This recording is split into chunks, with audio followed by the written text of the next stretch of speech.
I come to the floor this afternoon, and I know this is an extremely important issue that we're debating, health care, but I wanted to speak on a different topic. And that is because tomorrow is going to be a very somber and very difficult day in my home state of Washington. And that's because tomorrow, just a week after the single worst act of violence against law enforcement in Washington state history, police officers from across the state and across the nation, including some here from our Capitol Police Force, a lot of our heartbroken Washington state residents, the community of Lakewood, Washington, and the families of the victims of last Sunday's brutal attack on 4 police officers are going to gather together to say goodbye.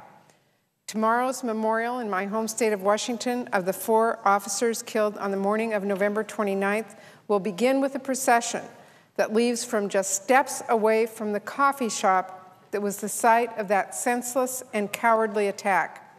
It was an attack in which 4 officers were targeted solely because they were in uniform, solely because they had sworn to protect their community.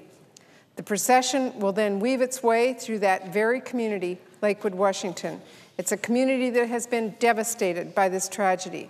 It's a community where 4 officers were original members of their police force and were loved and respected by their colleagues and the people that they served. Along the way, that procession route is expected to be lined by thousands of Lakewood residents and by all of those who have been so deeply affected by this tragedy from throughout my state. At the Lakewood Police Department, the procession is going to stop to pick up the families of the fallen officers.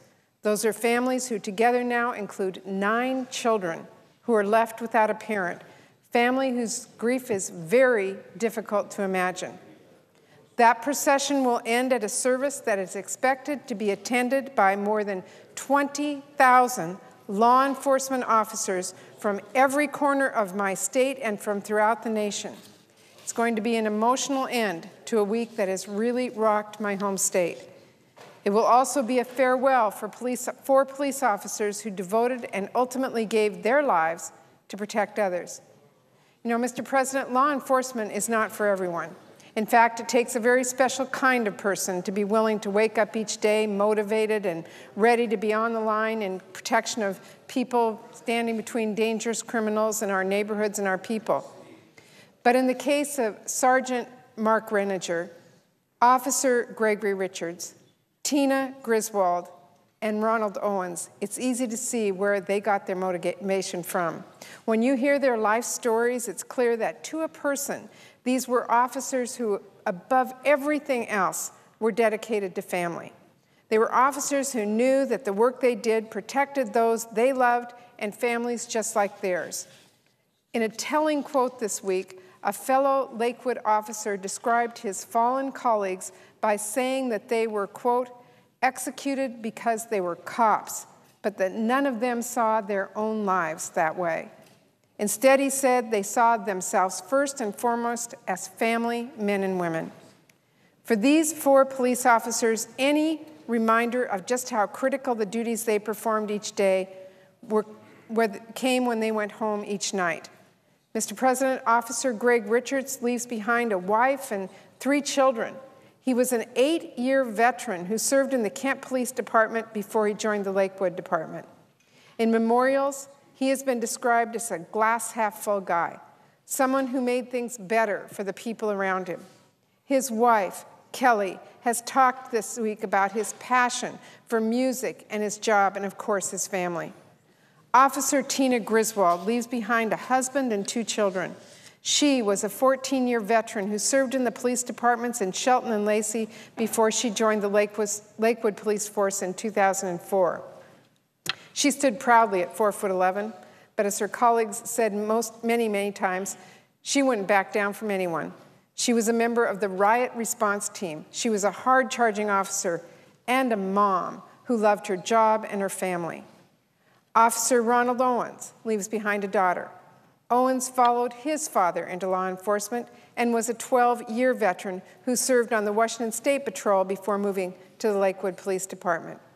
He has been remembered as spending almost all of his off-duty time with his daughter, attending all of her school functions and riding bikes together and treating her to nights out whenever he could. Sergeant Mark Renninger, he leaves behind a wife and 3 children.